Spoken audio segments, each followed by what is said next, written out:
Me and Brian just got up and got ready, made the bed in the tent, set up. I think our plan for today is to just hang out here in the tent. Hello and welcome to True Crime Rocket Science, the most authentic voice in true crime. In Brian Laundrie's very last post online, Anywhere, he said, quote, "Finally heading out, all will be explained one day. I need some time. To my parents, I love you." Does it take a wordsmith to figure out the meaning of these two ostensibly simple sentences? Well, perhaps. Mind if I give it a try? The first word, finally, is really the last word, isn't it? Finally means at the end. We didn't know it when this was posted, but this was part of Brian's final act on Earth. So in other words, this last Facebook post was part of the last thing that he was going to do, and this message was sort of covering that, encapsulating that, explaining that, right? And so this first word, finally, because it really was finally, this word finally also suggests that Brian had been anticipating, perhaps dreading, the moment when he would, quote unquote, head out. Head out is almost the way one would phrase going out with one's surfboard into the sea. It's something that requires one to steel oneself, requires one to make certain preparations. It requires courage. It's not just, going out for, fast food. It's not small. This would really be his final time heading out the front door, his final time leaving Wabasso Avenue. Everything that he was doing would be the last time he would be in his kitchen, his bedroom, the last time he would see his parents, right? And so all of that weighs on his vocabulary here. Head out is also a word that or words that you would use if you think about turning a boat out of the harbor and directing the stern out to sea.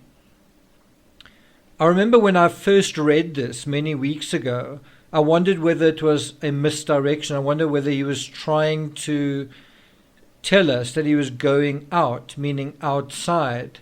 And as it turned out, he was. He was honest. He was telling the truth. And that brings us to the next thing.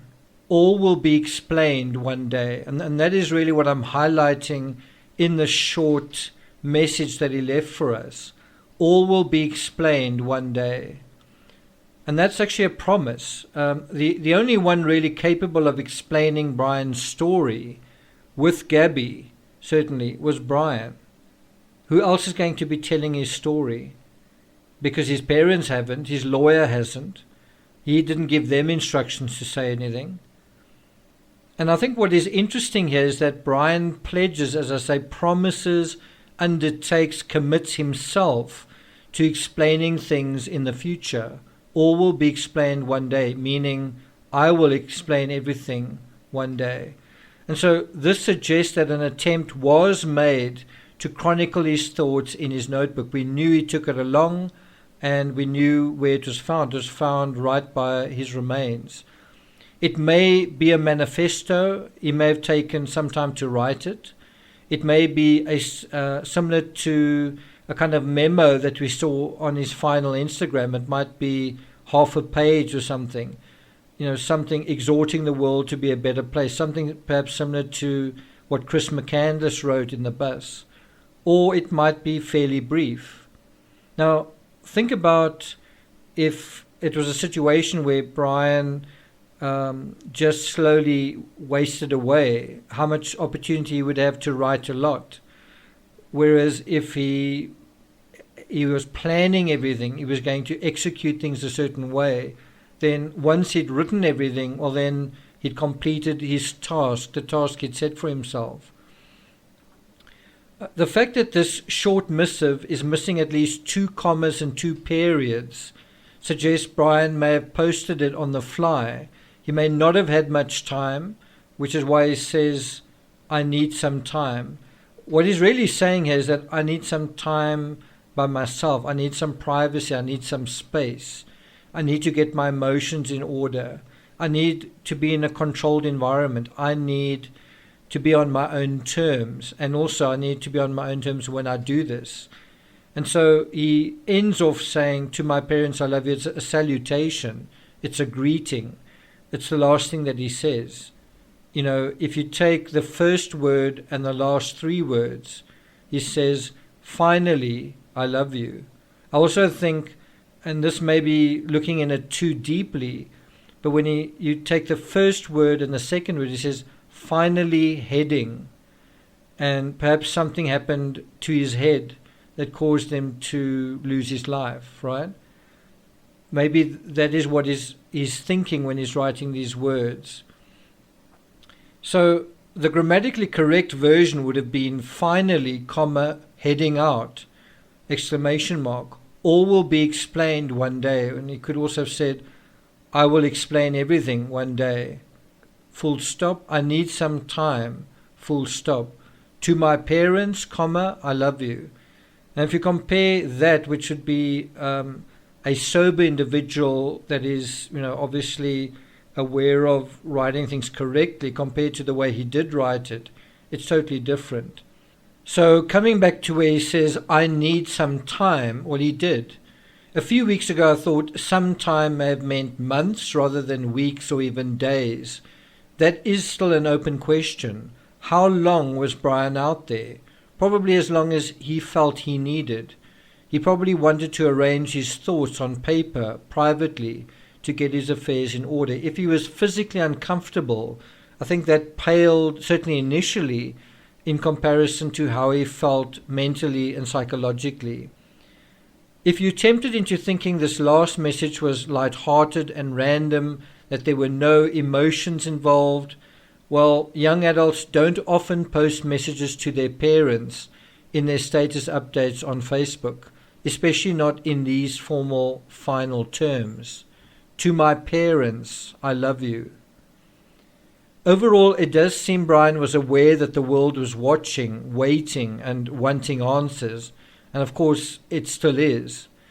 They were watching, waiting, and wanting online. And perhaps people were starting to contact him on his Facebook. And so where people were watching, waiting, and wanting online, as far as he was aware, on social media, that's where he addressed them, not on his Instagram. And so what he said to them, to these people watching, waiting, and wanting, obviously sending him questions. All will be explained one day. I need some time. You can imagine there would have been a lot of people sending him perhaps direct messages and all sorts of people trying to communicate with him on his various platforms, communications we wouldn't necessarily see, but he would experience a barrage of it from the media, from friends, from people he didn't know. The FBI have said that the notebook might be salvageable, and now they need to give it time to dry. It does seem as if Brian has given a strong indication that he has left behind a narrative, after all, explaining everything. So I'm not going to take it further than that. In the next episode, I'll be taking you step by step through Brian's parents' visit to the park. I'll also be showing you the moment where Brian's parents are told what has happened to Brian. And then in an episode after that, probably a subsequent episode, I'm going to respond to some discussion about Brian being a narcissist and that narcissists typically take their own lives. I'm going to be addressing that in a separate episode, probably not the next episode, but the episode after that. So look out for that. If you haven't subscribed to this channel, please do like, share, leave a comment. If you want to get notifications to future videos and episodes, hit the notification bell. And I'll see you guys next time.